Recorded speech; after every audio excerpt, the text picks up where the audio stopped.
We left off 794, second paragraph.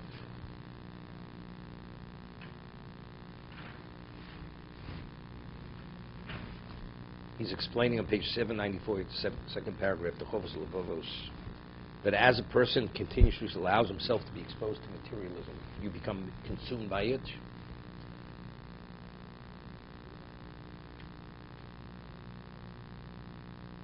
And they bond with their base instinct. He says, in this manner, the darkness thickens. V'godol ha'olam b'libam. Vayif shichlulu beineim. He says, the darkness thickens, and the world looms large in their hearts. Its excellence enchanting them. The word yif, like from the word yafeh. It becomes beautified. And they develop this world at the expense of their minds.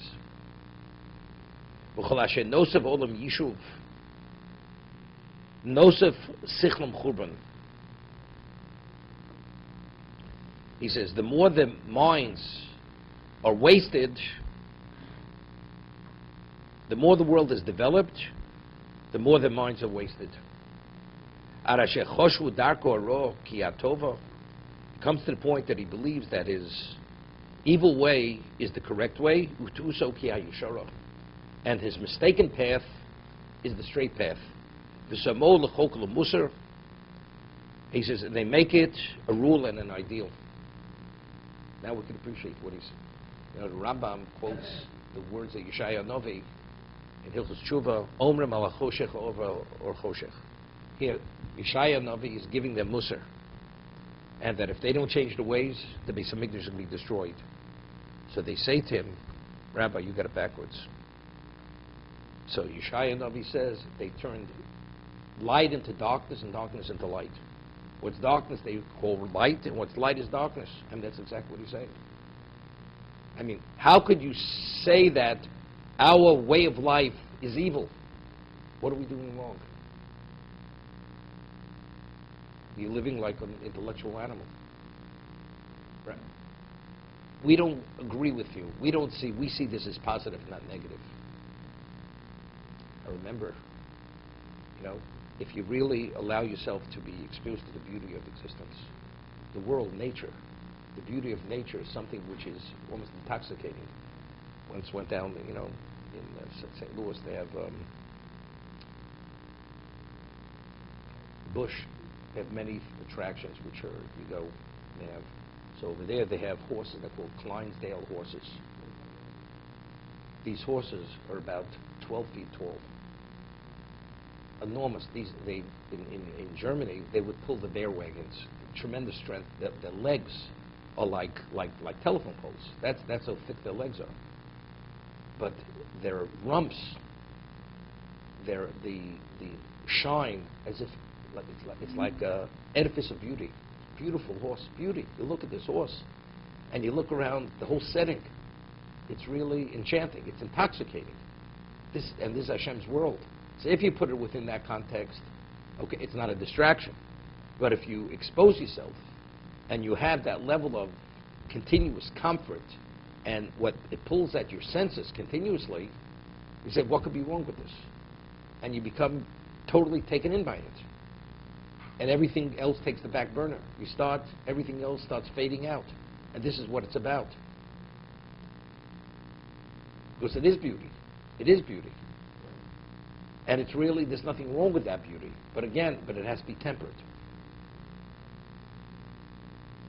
Right? It says in Pirkei Avos, a person is studying Torah and he interrupts his Torah study. And he says, Man no ilon zeh. How beautiful is the tree? It says, Arezim eschayv ben nafsho. He deserves to be put to, his life is in jeopardy. But what does the Mishnah say? If he's mafsid ni talmuda, you're in the middle of studying, and you take a break, you interrupt your Torah study to admire the beauty of the tree. Walking down the street and admiring nature, there's nothing wrong with that. But to interrupt your Torah study, which is primary for that, then you're doing the wrong thing. That's B'schai B'nafshe. Because the beauty of the tree only has value if it's within the context of the Torah study.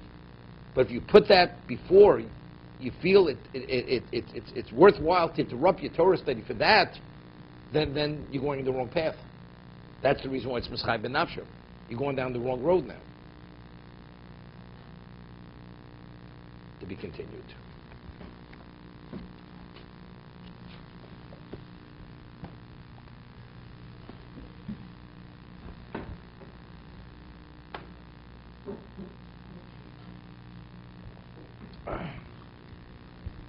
Yeah, please, yes. Thank you. Okay.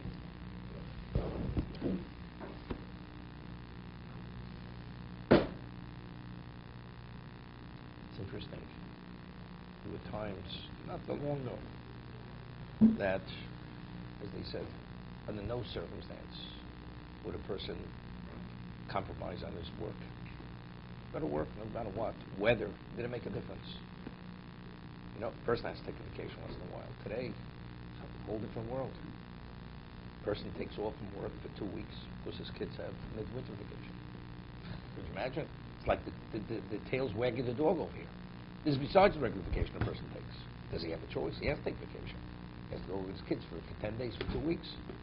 And what about the office? Well, I'll be in touch on the phone. It's backwards. It's backwards. The whole world is backwards.